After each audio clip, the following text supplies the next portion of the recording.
나를 모르는 척한다. 새학년 첫날의 복도에선 방학 내내 갇혀있던 먼지 냄새가 난다. 하지만 그 냄새는 아이들의 재깔거림에 맥을 추지 못하고 사라져버린다. 수천 마리 참새떼가 동시에 지저귀는 것 같은 소리는 먼지뿐 아니라 학교 지붕도 날려버릴 기세다. 담임 선생님이 들어왔다. 나만큼이나 개성 없는 이름을 가진 선생님은 인상 또한 평범했다. 담임의 지시대로 우리는 복도로 나가 키 순서대로 줄을 섰다. 출석 번호를 정하기 위해서다.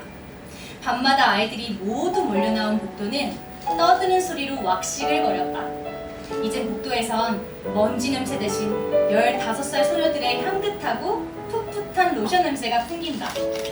이유진! 선생님이 고개를 갸웃거리며 이름을 불렀다. 나와 동시에 대답을 한 맨 앞줄의 아이가 나를 돌아다 보았다. 아무리 유진이란 이름이 흔해도 성까지 같은 애랑 한 반인 적은 없었다. 그런데 아이의 크고 동그란 눈과 마주치는 순간 아주 낯익은 기분이 들었다. 분명히 본 적이 있다. 어디서였더라? 어디서였지? 머릿속에 정보가 켜졌다. 그래, 이유진이 또 있었어. 같은 유치원에 다녔던 아이였다. 크고 동그란 눈에 몸집이 작아서 인형 같던 아이. 그 아이는 작은 유진, 나는 큰 유진으로 불렸다. 또 한 명의 이유진은 그 작은 유진이가 분명했다.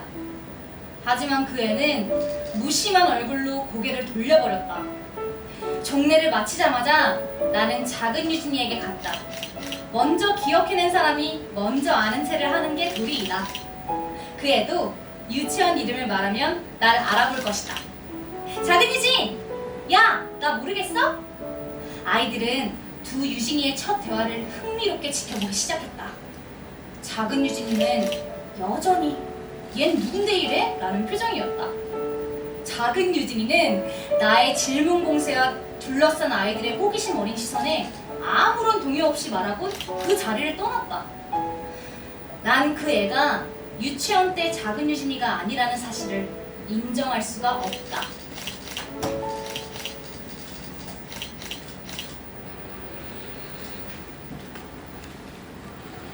자꾸만 나를 안다고 한다. 학원차가 아파트 단지 앞에서 멈췄다. 나는 차에서 내렸다. 가로등 불빛을 받은 내 그림자가 길게 늘어났다. 하루 일과가 끝나가는 이 시간쯤엔 발걸음과 등에 매달린 가방은 물론이고 마음, 눈꺼풀까지 무겁지 않은 게 없어. 그림자마저 내가 끌고 가야 하는 짐처럼 여겨진다. 긴 그림자를 보자 문득 내게 작은 유진이라는 이름을 붙여준 아이가 떠올랐다. 우리 반에 또 한 명의 이유진이 있다. 그동안 또 다른 유진과 한 반이 된 적은 몇 번 있었지만 성까지 같은 경우는 처음이었다. 그 애는 넉살 좋게 우리가 어떻게 불릴지 정했다. 나는 작은 유진, 자기는 큰 유진. 이름만 같을 뿐 아니라 나와 모든 게 다른 아이가 틀림없다. 그런데 그 애가 나를 안다고 했다. 처음 듣는 유치원과 동네 이름을 대고 생일 파티까지 들먹이며 자기가 아는 그 아이가 아니냐고 다그쳤다. 그 애는 내가 그 아이라고 철석같이 믿는 것 같았다. 이상한 애다. 긴 내 그림자가 마치 그 애인 양 말을 걸어왔다. 그 애는 내가 마치 시치미를 떼고 있기라도 한 것처럼 어이없다는 얼굴이었다. 그렇게 자신만만한 걸 보면 혹시 내가 기억하지 못하는 무엇이 있는 건 아닐까? 엄마한테 그 애가 말한 동네와 유치원 이름을 물어봐야겠다. 그런데 이름이 뭐였는지 잘 생각나지 않는다. 방으로 들어와 낙타의 혹처럼 등에 매달려 있던 가방을 내려놓았다. 학교나 학원에선 벗어놓고 있었는데도 온종일 짊어지고 있었던 기분이다. 옷을 갈아입으려다 책장에 앨범에 눈이 멎었다. 유치원 때 앨범을 꺼낸 나는 침대에 걸터 앉았다. 내가 다닌 키즈 잉글리시 아카데미는 영어 유치원이다. 발표의 모습, 캠프 장면, 할로윈 축제, 졸업사진이 쭉 정리돼 있다.